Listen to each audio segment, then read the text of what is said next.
And now additional fallout today from a brand new report finding the dynamics of the American family are changing. According to the Pew Research Center, mothers are now the sole or primary provider in 4 out of 10 households that include children under the age of 18. Back in 1960, that number was just 11%. The report sparking a debate on Lou Dobbs Tonight over on FBN over whether this spells problems for families. Listen. When we're watching society dissolve around us, Juan, what do you think? You're seeing, I think, systemically, larger than the political stories that we follow every day, something going terribly wrong in American society, and it's hurting our children. Lou, I'm so used to liberals telling conservatives that they're anti-science, but I mean, this is liberals who defend this and say it's not a bad thing are very anti-science. When you look at biology, look at the natural world, the roles of a male and a female in society and other animals, the male typically is the dominant role, the female, it's not antithesis or it's not competing, it's a complementary role. Bottom line, it could undermine our social order. Joining me now, Lou Dobbs, host of Lou Dobbs Tonight on the Fox Business Network, and Erick Erickson, editor of RedState.com and a Fox News contributor. Thanks for being here. Thank you. So I'll start with you, Erick. What makes you dominant and me submissive, and who made you scientist-in-chief? Oh, it doesn't have anything to do with submissiveness per se, and it was certainly poorly constructed how I said it. What I meant by that was when you look throughout society, look at other animals, the male of the species tends to be the protector, the dominant one in that regard. And we've gotten to a point in this country where you have a lot of feminists who think that the male and female roles are completely interchangeable, that there is no need for a man to support his family. You've got men walking away. You've got women becoming single mothers, not by their choice. You got a lot of people thinking it's a lifestyle choice. This isn't healthy for society when we think that roles of gender completely can be interchangeable. No one's saying women can't be or shouldn't be a breadwinner or even the primary breadwinner. It's just that when we forced ourselves to this point in society where they have to be, that's not a good, healthy thing for society. All right, but that's not exactly what you have been saying over the past couple of days. You got in trouble on Lou's show. We'll get to you in a minute, Mr. Dobbs. Can't wait. But you made these comments, and then you posted a blog at Red State trying to expand on your comments. And let's put for the moment to the side the issue of single parents, because that is dicier, and there is more data to support the notion that children who are in single parent families don't fare as well often. But you took it well beyond that. And this is from your blog. In modern society, we're not supposed to point out that children in a 2-parent heterosexual nuclear household have a better chance at long-term success in life than others. In modern society, we're supposed to applaud feminists who teach women they can have it all, that there's no gender-identifying role and women can fulfill the role of husbands and fathers just as men do. Now, there is data in the scientific community to suggest that children of homosexual couples who are happily married and are good parents fare no worse than children of heterosexual couples. And there is plenty of data to suggest that children of working moms, as opposed to stay-at-home moms, wind up just as healthy and able to thrive in society than the children of stay-at-home mothers. Yeah, you know, Megyn, I tend to dispute that data largely because it's been so self-selective. If you take the most comprehensive study, for example, of gay families that came out of the University of Texas that the left has tried to undermine, the sociologists who studied it noted that many of these studies that show there are no problems are typically of high-income lesbian families. And when you study higher-income families, you're absolutely right. Working mothers are very high-income. Their children, there really isn't a big difference. But when you go into the middle class, where a lot of these issues are bubbling up, when you have a mom who's working 12 hours a day and a dad who's working 12 hours a day and they come home and they're also trying to be good parents, you can't have it all. And they're making compromises. And I'm not judging them, and no one should, but it's just a reality. Them. You are, no, though. I'm not judging them. You are, because you come out very clearly and say that you believe that women who choose to work, instead of staying at home to, quote, nurture their children, and instead have the father do that, are imposing a worse future on their children than women who make a different choice, the choice you and your wife made. Megyn, I don't view it as judging. I view it as a statement of fact that when you've got a mom who's working full-time and then coming home trying to be a full-time mom as well, it's very difficult. And I think 3/4 of the public, according to the Pew poll, agree that it's much harder to do. Just because you have people who agree with you doesn't mean it's not offensive.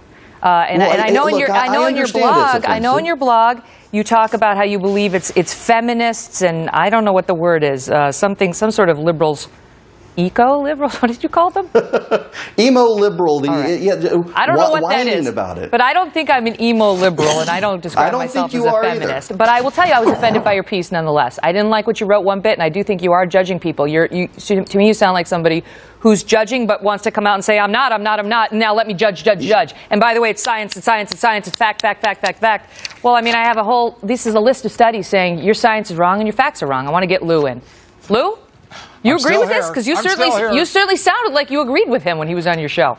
Well, let me give you the sound of the agreement, and that is this. What I said, and what I would acknowledge immediately, is that Erick is wrong about nature itself. The male is not always dominant, whether it be in a pride of lions, or whether it be in the queen bee and her hive and workers.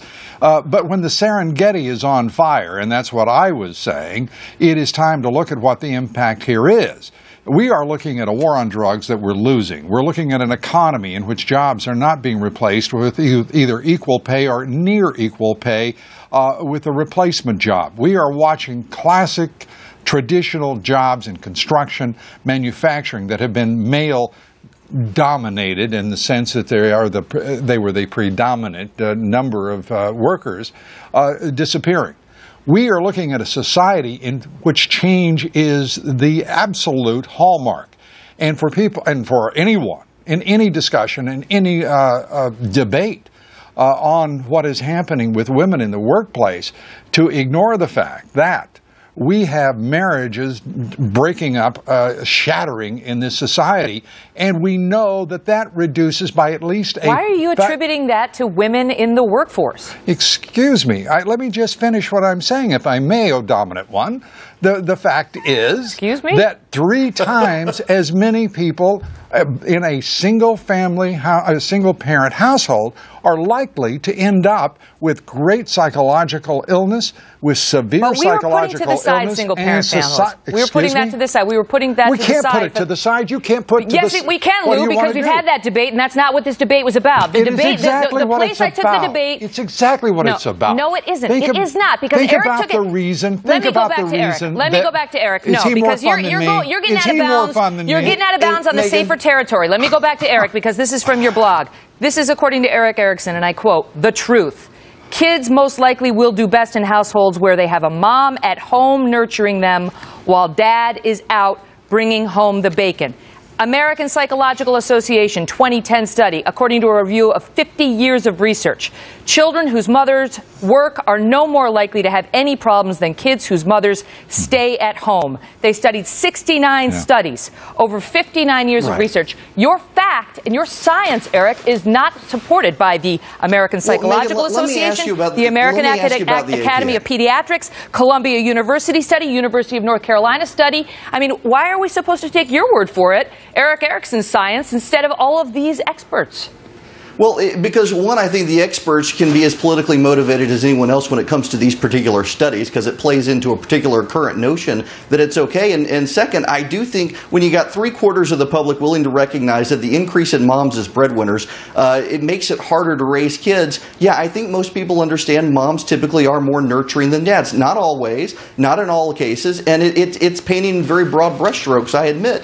Do you know that in this country, in the 50s and 60s, there were huge numbers of people that believed that the children of interracial marriages were inferior, were biologically inferior, and that is why it was illegal for blacks and whites to marry in some states in this country up until 1967. And they said it was science and it was fact. If you were the child of a black father and a white mother or vice versa, you were inferior and you were not going to set up for success. Tell that to Barack Obama. Look, Megyn, I completely agree with you on that, but I do think there absolutely is something to kids having a stable home life. I'm not saying moms can't work. I'm not saying dads should be the only ones to work. What's unstable about having a working mother and a nurturing, loving, stay-at-home father? You know, if it works for you, God bless you for it working for you. But I do think that most people need to realize that may work on an individual case, but in generalities, I do think having the mom who's the nurturing one at home when kids are little. My wife worked when my child was little. But that's your choice. God bless you and your wife for your choice. And nobody would take that away from you, but you are denigrating the choices made by others. Let me get back to Lou. Let me get back to Lou and take it away from the single parent thing, because that's not, I mean, the facts are what the facts are and what happens with families. I've made your life harder, Lou. But I'm trying to ask Lou to weigh in on your much more controversial statements about loving families, both parents present, and your notion that it is damaging to children to have the mother as the primary wage earner. Lou, I'll give you the last word. Okay, the last word on this is I won't take up his argument. He's done very well, or as best he can, against your views. But the reason it's important to look at the impact of single-parent households and not take away from the discussion, but really add to it. Boys, males, are far more impacted by the disruption that surrounds a single-parent household. And the result is, in part, what we're seeing in society as they age and fail to be entering law school, going to get through high school, for crying out loud.